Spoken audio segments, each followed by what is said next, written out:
she said, I hope this is a mega find. And it's turned out to be just that, a mega find.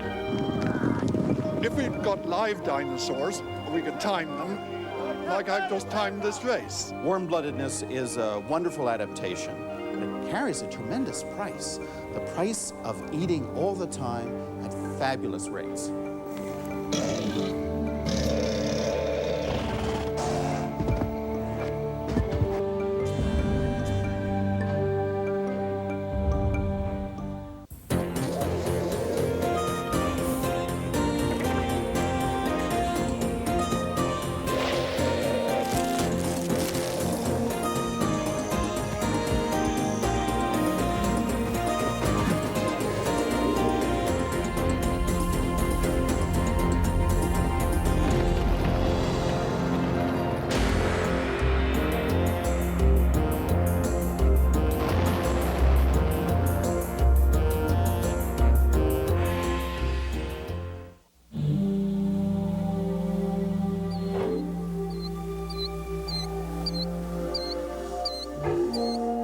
Dinosaurs have vanished from the face of the earth.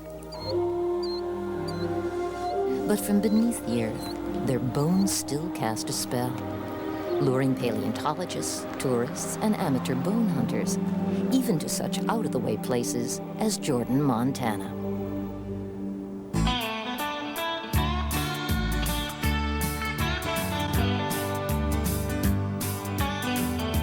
For the folks of Garfield County, prospecting for bones is a hobby that can get exciting at any moment. On Labor Day 1988, ranchers Tom and Kathy Wankel drove out into the Montana hills. Oh, I've always been a rock hound all my life. I've loved arrowheads and about anything old, and I've always walked around looking at the ground. Well, that morning we had the good fortune of having babysitters for our kids, so we were on our own, and we wanted to get out early when the morning light seemed to be more productive. I had hiked around the low part of one set of hills, and he'd went another way, but we met at the top of one small hill, and out of the corner of my eye, I'd spotted a ridge of bones. And I don't know, just I was shaking, I remember that.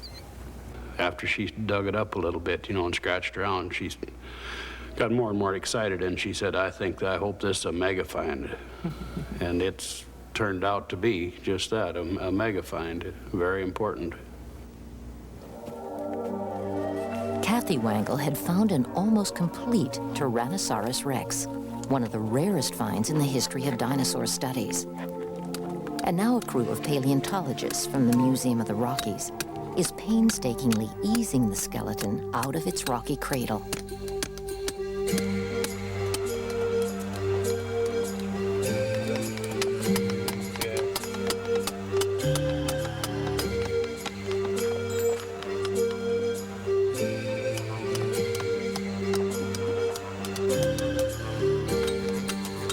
They work on the broken bones like doctors, setting them in a protective plaster cast, and then digging the underside out 1 inch at a time.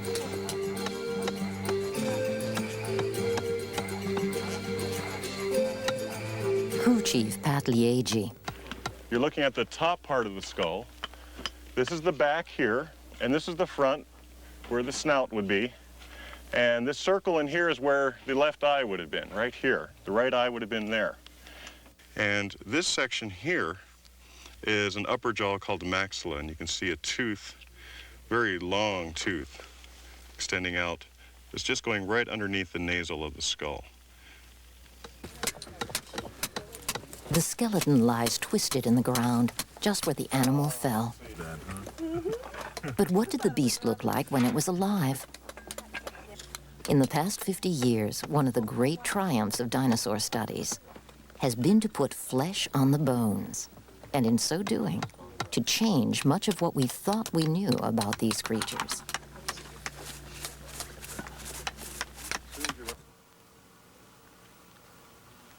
This is Yale University's Peabody Museum, where John Ostrom is curator.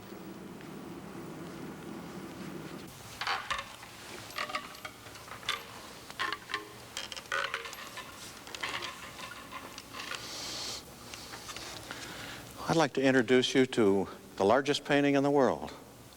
It portrays time over a span of about 350 million years, from the Devonian period back in the Paleozoic, all the way up to the end of the dinosaur era, the end of the Mesozoic. It's called the Age of Reptiles.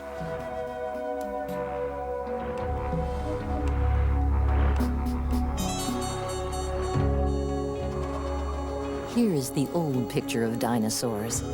Pea-brained giants lumbering through lush tropical foliage, gorging themselves on leaves and grass. For years, the stereotype was magnificently represented by this mural. Since the 40s, when it was painted, a number of discoveries have been made, and new ideas have been thrown into the debate. And perhaps one of the most important discoveries was made by me.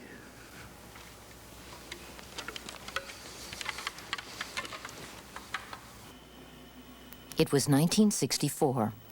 John Ostrom recalls that he had been digging for months in Low County, Montana, and not finding very much. Time had run out. His crew had packed up their equipment and were heading for their cars. You know, we've been looking for 5 years before we found anything as exciting as this. Close to where the cars were parked, Ostrom noticed something in the rock. Since his tools were already stowed away, he began to scrape the dirt with his fingernails. This is what he saw first. Startling. I couldn't believe what I was looking at. Notice the extraordinarily large claws, sharp, curved, clearly the hands of a predaceous animal. Associated, found very close to this, was this object, obviously a claw, which I thought belonged to the hand because it looks very much like the claws on those fingers. But there was no place for it to fit.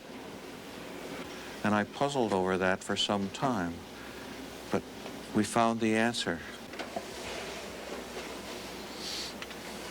Turns out that that claw didn't belong to the hand at all. In fact, it belonged to the foot. But then something more came to light in our quarry, and I'll show you just a part of it. Bits and pieces of the tail, encased in bundles of ossified tendons all along each right side, left side, underneath. This made the tail completely stiff, like what I picture as a balancing pole. It kept the animal, helped the animal keep its balance while it was using those sickles on its feet for killing whatever it was hungry for.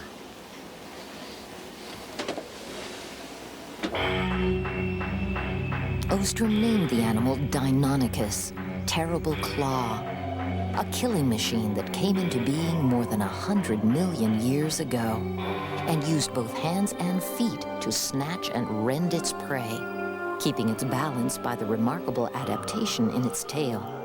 Nothing like the galumphing brutes in the Yale mural, but a speedy acrobat, a racer.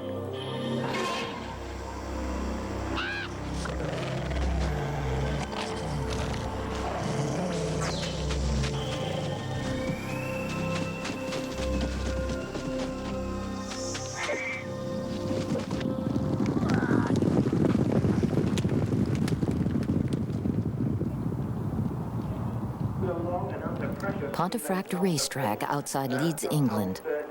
This is where McNeil Alexander comes to figure out how fast a dinosaur actually could move.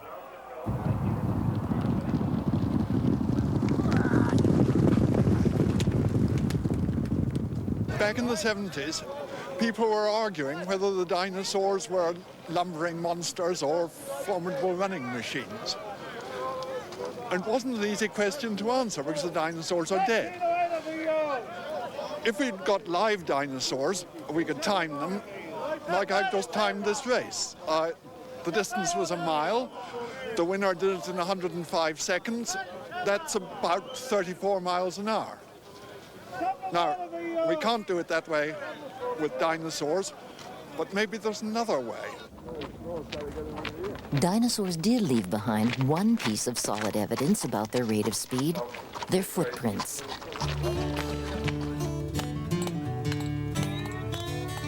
This is one of the largest sets of dinosaur tracks ever found.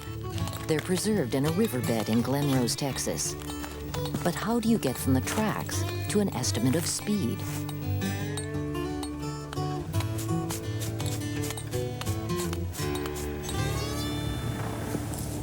Here they come, Meg.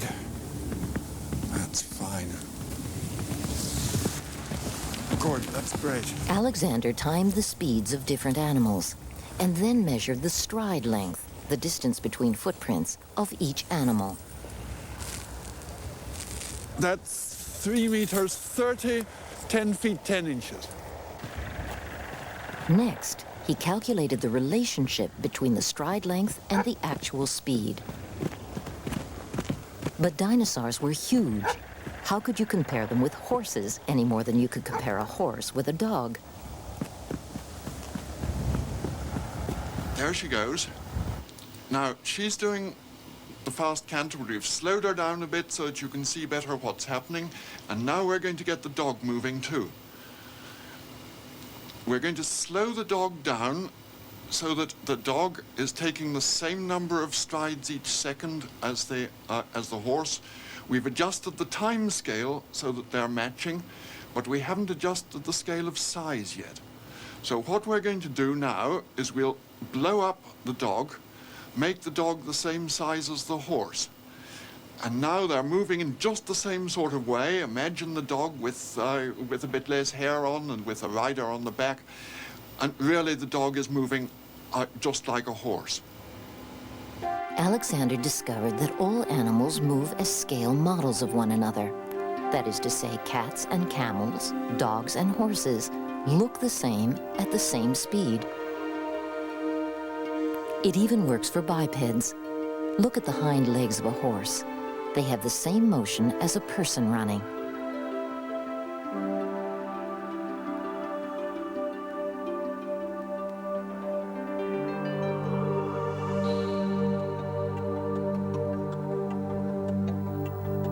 By measuring the fossil bones, Alexander knows the leg length of a dinosaur. From the tracks, he can learn its stride length, and from that, he can calculate its speed.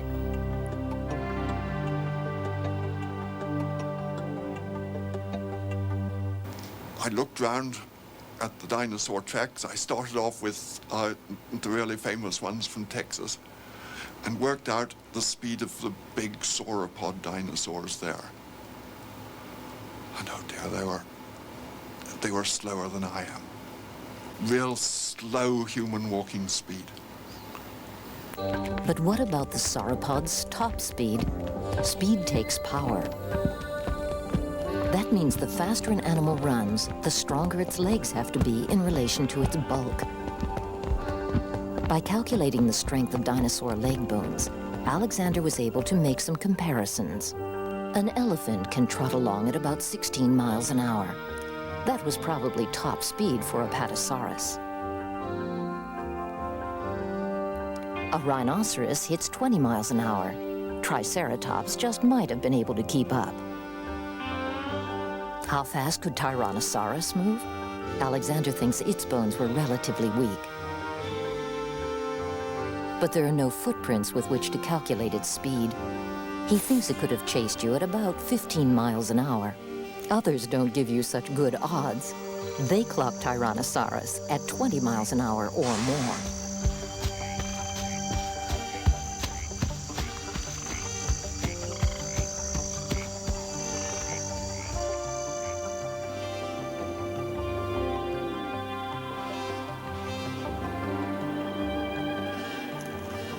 Here in Arizona, in the Painted Desert, the Alexander formula is about to be applied. Grad student Grace Irby and paleontologist Jim Farlow are looking for a set of dinosaur footprints. They ought to be around here somewhere, because paleontologist R.T. Bird reported in the 1930s that he'd seen them. Bird never wrote down the exact location. He did leave one clue, though, a snapshot of himself on the site. Paleontologist Scott Madsden, a colleague of Farlow's and Irby's, found the photograph in an old book. He recognized the rock formations in the background. This looks like a good match. Yeah, I think you're right. Bird's secret was out.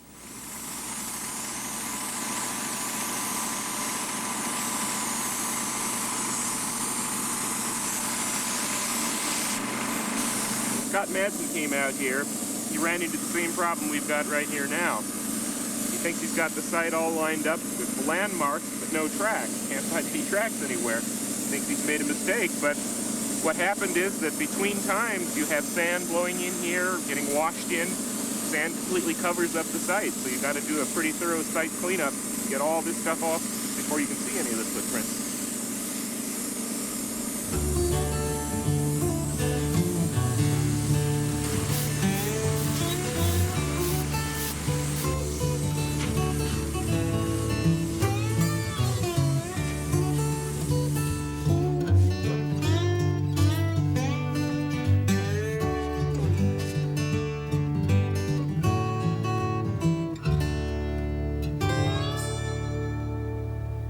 This is a very lovely dinosaur footprint site because you get a lot of footprints of both large and small three-toed, two-legged dinosaurs here. And I really like dinosaur footprints. I've worked on dinosaur skeletons. You can get a lot of information from them. But when you get right down to it, even the best dinosaur skeleton is a corpse. It's just some dead thing there. Whereas when you look down at those dinosaur trackways down there, you see where the animal goes one step after another. It's almost like a kind of time machine back into the days of the giant reptiles. These tracks belong to a theropod, a meat-eating dinosaur about the size of an ostrich.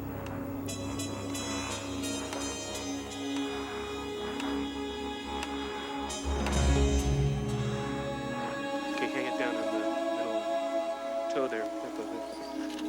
Farlow determines the animal's stride length. Okay, call that one 313. 313. Okay, Jim. Okay. No, it doesn't. So how's that compare with what we got before? Well, the first was 312, the second measurement 314, and then the last one was 313. Close That's enough for pretty good. government work, yeah. Okay, take the hip height. Now the Alexander formula. Y to the X 1.17, change of sign equals 0.621. And we get the beast. Looks like he's just trotting along at around 11 miles per hour. Can you run that fast? No. Farlow has found some more tracks. These stretch him beyond his limits. A 25-mile-an-hour dinosaur dash, faster than the Olympic sprint champion.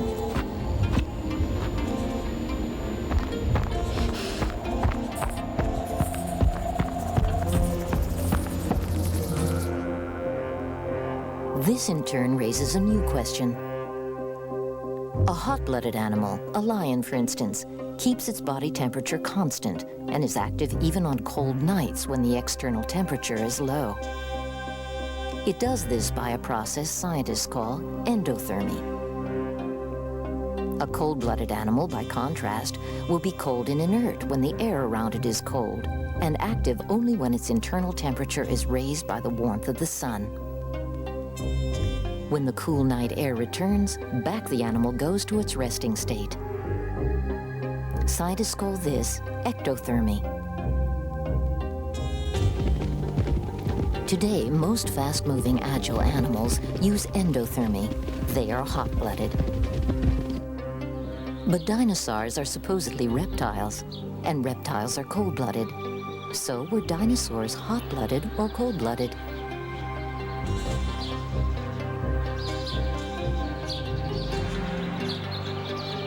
A zoo is as good a place as any to find out.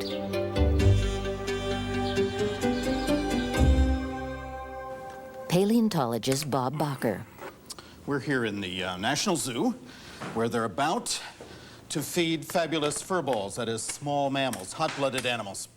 And the essence of being hot-blooded is eating. Eating lots, eating all the time. If you're hot-blooded, your body furnace just churns up calories. Your dietary chores are just never done, never. Cold-bloodedness is a whole different thing. Good example, a meat-eating cat in the wild. How much does your Jeffrey's cat weigh, about? Approximately 8 pounds. 8 pounds, okay. Total weight of food, you'd offer it, We say a week? offer between 3 to 5 pounds. 3 to 5, like, okay. Here's 5 pounds of meat. That's a weekly ration for a small carnivorous mammal, small hot blood. Let's exchange the mammal for a lizard now, okay? Cold-blooded lizard on the same diet in the same habitat, a zoo or the wild, you would only need the corner of this. Less than a quarter a pound. 1/20th as much meat per week for the lizard because it's cold-blooded. Warm-bloodedness is a wonderful adaptation, but it carries a tremendous price. The price of eating all the time at fabulous rates. The enormous difference in food intake between reptiles and mammals gives Bakker what he needs to test his idea about dinosaurs. Among hot-blooded predators, there's a definite ratio of predator to prey. If a predator is hot-blooded, it needs to eat 50 times its own weight a year to stay alive, with the result that among hot-blooded animals, 2% are predators, the rest are prey. A cold-blooded predator, on the other hand, such as a crocodile, needs to eat only 5 times its own weight a year to survive. So the percentage of predators to prey is higher. When you look at the dinosaurs that have been collected, what percentage are predators? A hot-blooded 2% or a cold-blooded 20%? Well, I'll tell you what the number is. The number is 1 to 3%. 1 to 3% of all the dinosaur tonnage is meat eater, and that's a hot-blooded number. A hot-blooded reptile? Such a creature exists nowhere else in nature. And yet in one important respect, dinosaurs did indeed behave as though they were hot-blooded. They appear to have traveled great distances. No part of the world we know now was out of bounds to dinosaurs. Their remains turn up everywhere. Hadrosaurs in Japan, Protoceratops in Mongolia, Stegosaurs all the way from Europe to Africa. Huge sauropods everywhere in North and South America. And perhaps most significantly of all, hadrosaurs and ceratopsians in Alaska.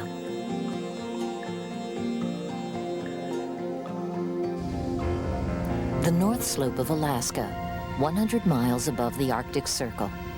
Most of the year it's a frozen wasteland, but for a month in summer, the temperature climbs as high as 40 degrees. A team of scientists has taken advantage of the relatively balmy weather to look for evidence that would help settle the debate over dinosaurs' body temperatures.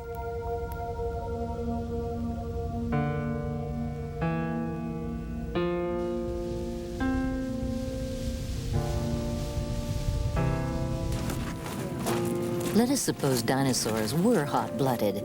How could they have weathered the climate here? Most dinosaurs had no fur and no feathers to keep them warm. And what would they have eaten? Does anybody want any bagels? Yeah. Much depends on what the Arctic was like at the time, 90 million years ago. The researchers split into 2 parties. While one crew sets out to look for bones and more clues to the body temperature of dinosaurs, a second group, consisting of paleobotanists Judy Parrish and Bob Spicer, flies 100 miles downriver on the trail of a different quarry, fossil plants. I'll go and prospect the plants. Okay.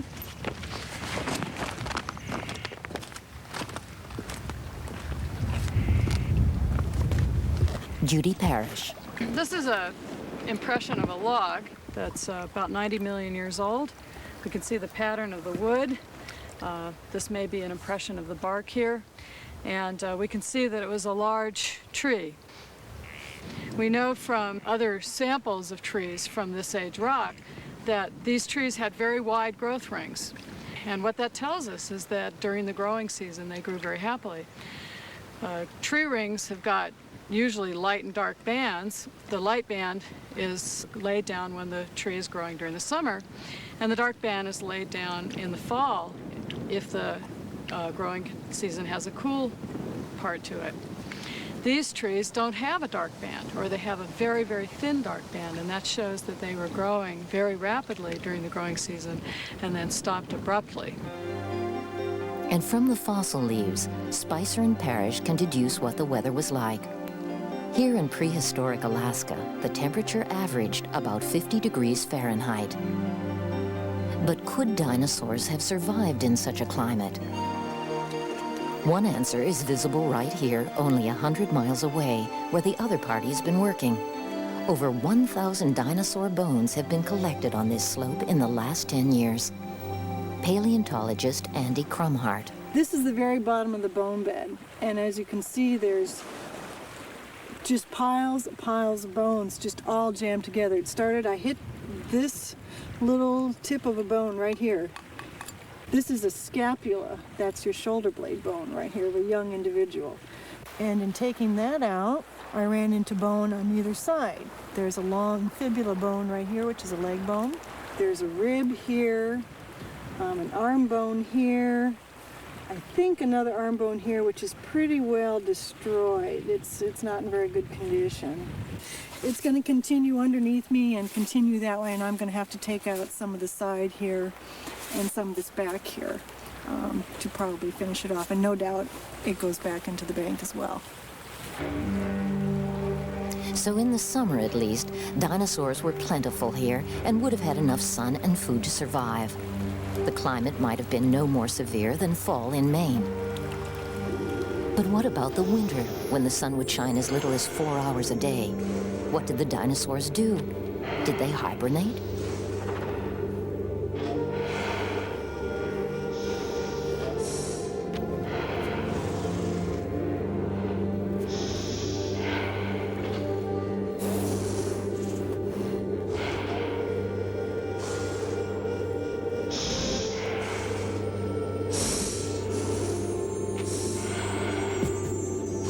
But if I was a dinosaur, I wouldn't want to stay up here during the winter. 3 months of darkness and temperatures probably falling down to around about freezing point. So, like many modern caribou, for example, I think that the dinosaurs probably migrated. Probably in large herds, maybe hundreds or thousands at a time, moving north in the spring, following the spring flush of growth, spending the summer on the Arctic slope where lots of food was to be had and the daylight was constant. And then as the year waned and the winter came on, moving south again, following the food resources.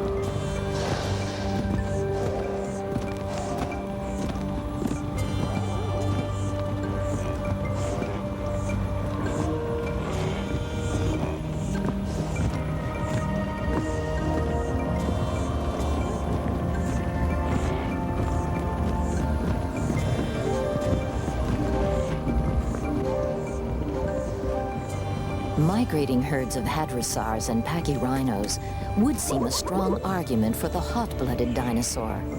It doesn't seem possible that a cold-blooded animal could muster the sustained energy to make a journey of hundreds of miles in almost freezing weather. But maybe they could. Dragon 2, this is Dragon 1. Dragon 2, this is Dragon 1. Come in, please. Tamarindo on Costa Rica's Pacific coast. Yeah, this is the north team. I'm reaching the end of my run, and I haven't seen any tracks yet. I think it's a little early. Jim Spatilla is an animal physiologist from Drexel University in Philadelphia. Along with his colleagues, he's looking for a leatherback turtle. The leatherback is the largest extant marine reptile, and every year it makes a 2,000-mile journey to tropical Costa Rica from cool northern Pacific waters to lay its eggs.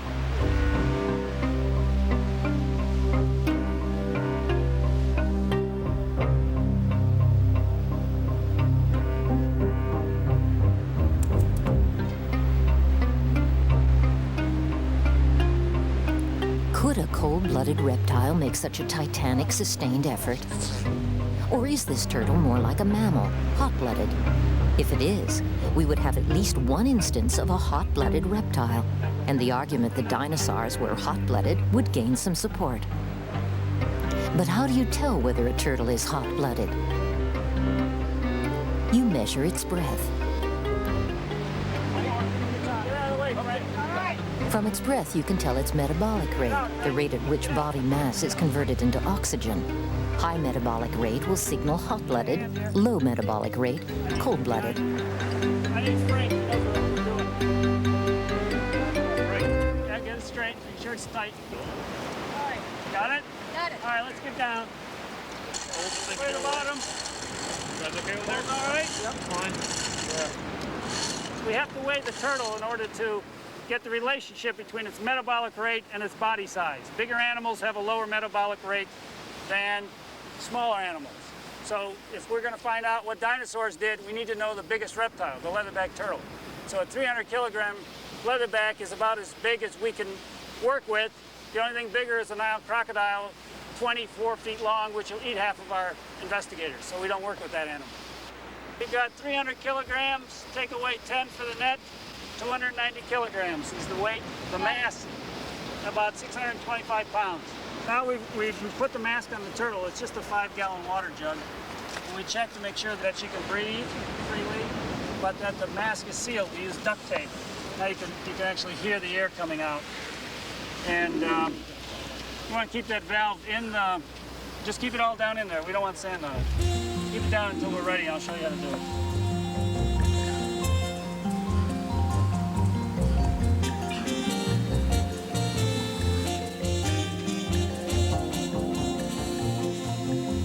By the next morning, 2 full bags of turtle breath have been collected for researcher Frank Palladino, more than enough to use for his experiment.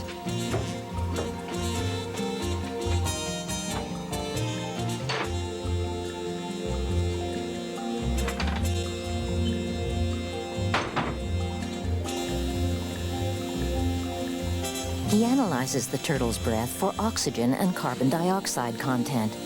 From that, he will derive the metabolic rate. That, in turn, will tell him whether the turtle is hot or cold-blooded.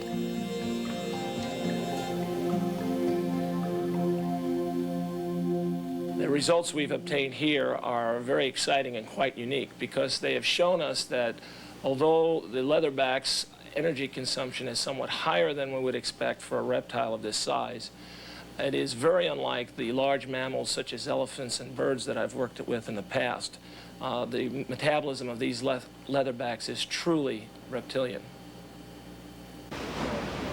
But if the turtle is cold-blooded, and if dinosaurs were too, then how can they make the long journey from Alaska to warmer climates? For turtles, it may be that they can swim. But how would the dinosaurs have made the trip? The answer, says Spotilla, lies in their huge bulk. There we go.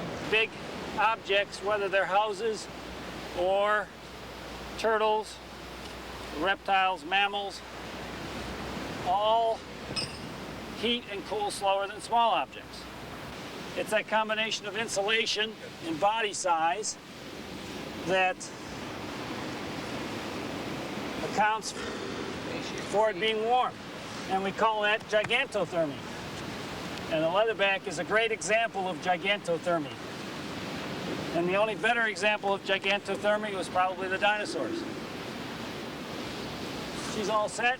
As soon as she gets her bearings, I think she'll just walk into the water. The theory of gigantothermy, that an animal's sheer size helps conserve heat, suggests the dinosaurs could have had warm bodies and therefore could have had active lifestyles, even if they shared the turtle's reptilian metabolic rate. So as it finally settled, dinosaurs were cold-blooded? Not so fast. Perhaps dinosaurs had some intermediate strategy, a body temperature higher than reptiles, but lower than mammals. Is there some other way to put the hot-blooded, cold-blooded issue to rest?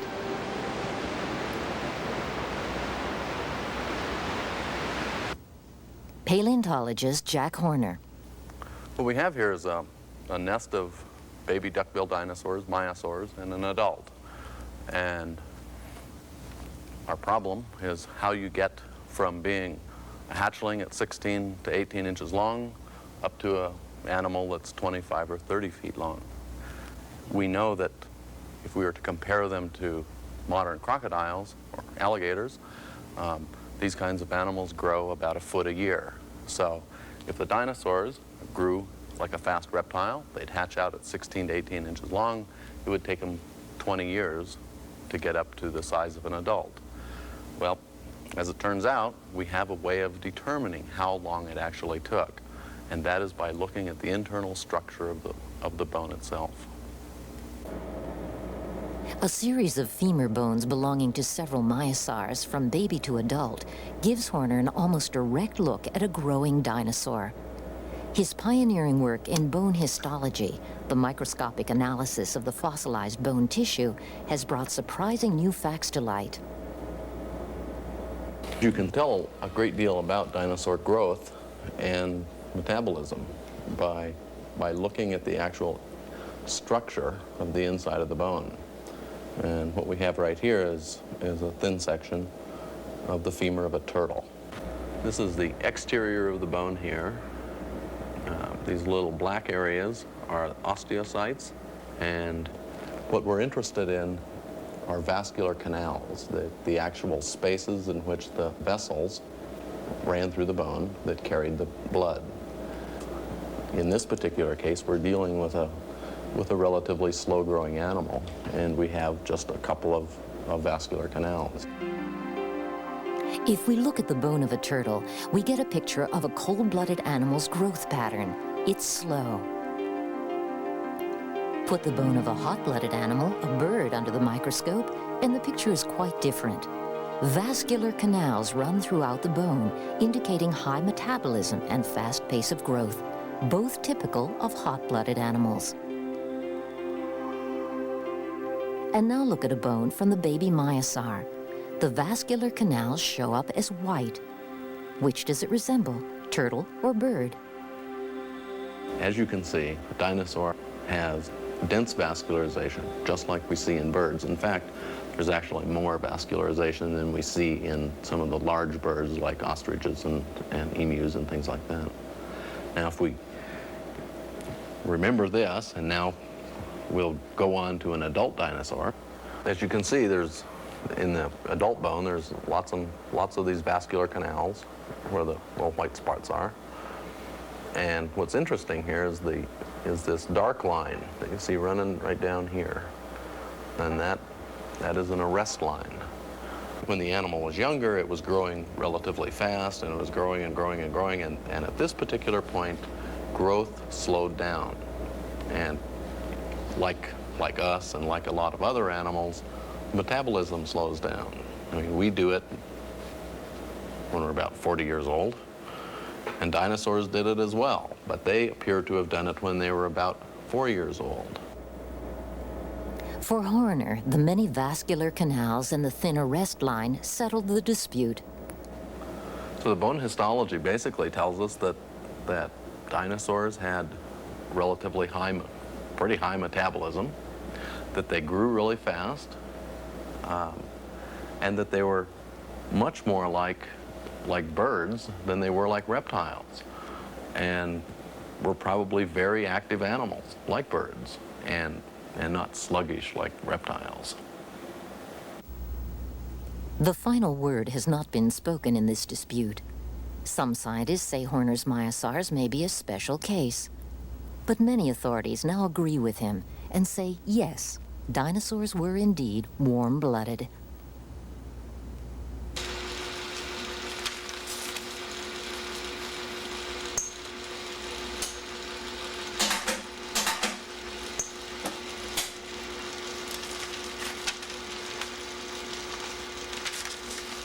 Migrating dinosaurs, running dinosaurs, dinosaurs as active as birds.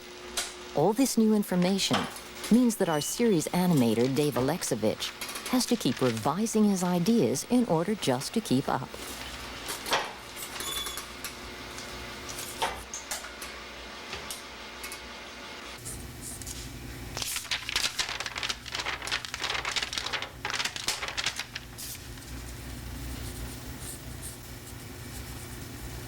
For help with his stegosaur, he goes to Bob Bacher. This is the original mount from about 1920, and it's still a darn good mount. You won't find another dinosaur with armor plates as big as Stegosaurus laticeps. It's great armor, and it could wiggle. Those plates could wiggle. You mean those plates could move? Yeah, look at the way they're set in the body, just by their bottom edge, a thin edge. Just a little tug of the skin muscle, and that thing's flipping right to left. That would scare a predator. In fact, this whole animal is incredibly flexible from nose to the hips. There's no stiffening anywhere in the torso. There's no stiffening in the shoulder. That body could twist from side to side and turn itself into a U-turn.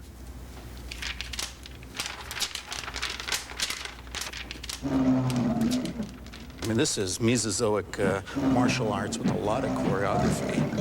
And the reason for all this choreography is at the tail end are the 4 anti-predator spikes. Really, really sharp. Great design. Super to draw, super to animate, I'd bet.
The dinosaurs that followed Stegosaurus, such as Triceratops, had totally different approaches to offense and defense. Like Triceratops, a aggressive, charging, counterattack way of dealing with a big predator.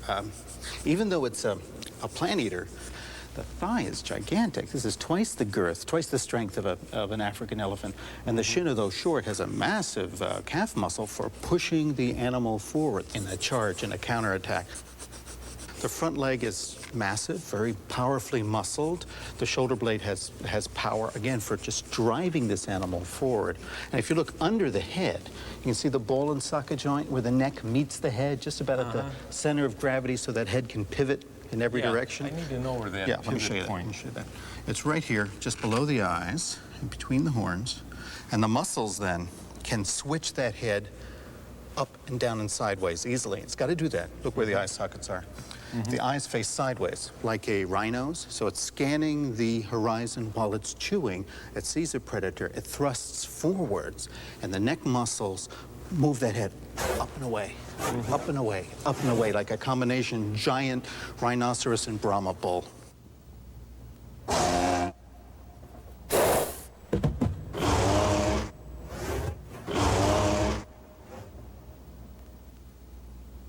Here is the best reason for all that solid defense: Tyrannosaurus rex. Not every dinosaur was a peaceable grazer. Some ate meat, a lot of meat. And from Bob Bacher, our animator gets a picture of the mechanics of this bone-crushing carnivore. Right here in the power plant, we should see a gigantic set of lungs and a gigantic heart. And what in fact we have is this enormous spread of ribs encompassing the heart cavity and the lung cavity. This isn't the power plant of a lizard of 7,000 pounds. This is the power plant of an eagle-like predator that could run and fight and kill hour after hour without fatigue. These teeth are unusual. They're strange. They're not sharp. They're like great steel railroad spikes for jamming into tendon and bone and splintering backbones and killing with one tremendous crunch. So I envision a hunt of T-Rex. Let's say this young female with chicks to feed. She's out searching with those forwardly facing eyes, searching the landscape for a Triceratops she can cut out from the herd.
These new ideas have been taken to heart by the world's museums.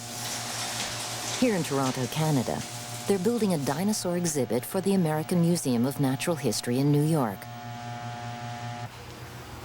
Peter May builds dinosaurs for a living. Okay. Yep. We'll take that out. Just the front pin. That'll do it. In the past, mounting a fossil skeleton of solid rock 50 feet straight up in the air would have been a tricky balancing act. Let's get the humerus and see how that looks. Check the articulation on that. But now, using lightweight plastic casts, copies of the original bones, the Titan becomes almost a featherweight. Yeah, we do. I got a couple on the... If we put the original animal up here, it'd weigh probably well over a ton. And the animal that we've got is going to weigh probably 300-400 pounds. It's going to be a very dynamic pose. And we have a pile of scientists come up today from the American Museum in New York, and it's their first look at it, and it's going to be our first look at it, and it's going to look pretty good. Well, Oh, you don't think so? Well, yeah, I'm working. Jack McIntosh is perhaps the world's leading sauropod expert. The thing is, the sternal plates that... Got it. The sternal plates that Dan has out at Dinosaur National Monument, which are in place, have this much space between them. The problem here is the exact relationship between breastbone, shoulder, and ribs. What it'll do, this will dictate our ribs. That's how we're going to work it, because up there it's so distorted. It isn't possible that these come down a bit further, is it? You got them here. Yeah, we've got it. How far Right there. Yeah. Okay. Yeah, you can see what That seems to be an articulation, right? right here. Okay, all right, fine, good. And this may have been connected in life, because I mean, this is Sure. definitely a cartilage Sure, surface. I sure, mean, sure. That looks great. Okay, that looks good to me.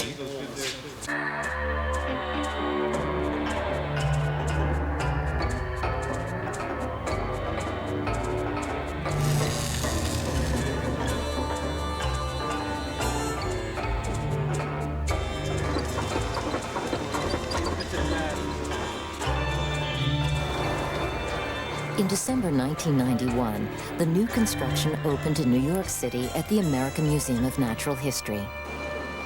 Paleontologist Mark Norell.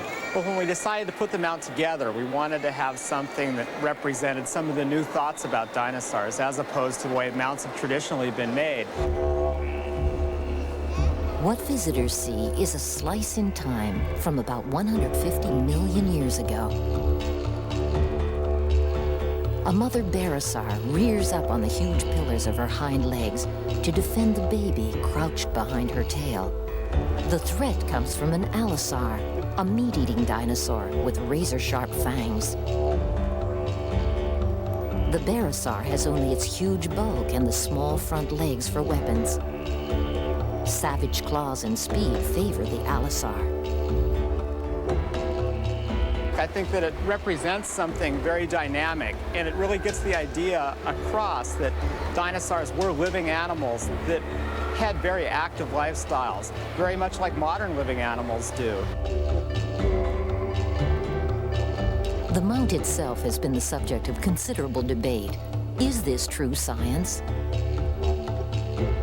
How much did barosaurs care about their young? And even if they wanted to protect them, could they have done it like this? Rearing up on their hind legs?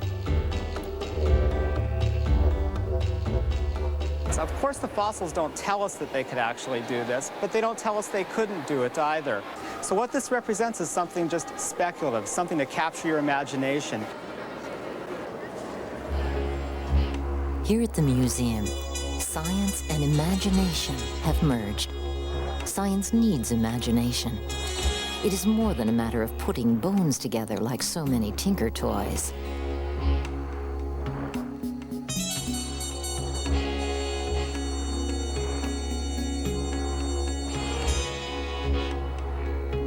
This exhibit could have been assembled only by a coalition of science, informed guesswork, and creativity. That creativity has been pushed to its limits in recent years, as scientists have used every weapon in their armory to pierce the most intimate secrets of the dinosaur's life.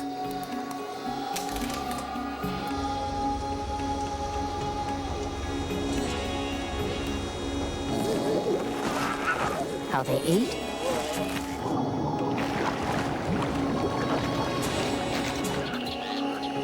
how they digested, how they reared their young, and how they died.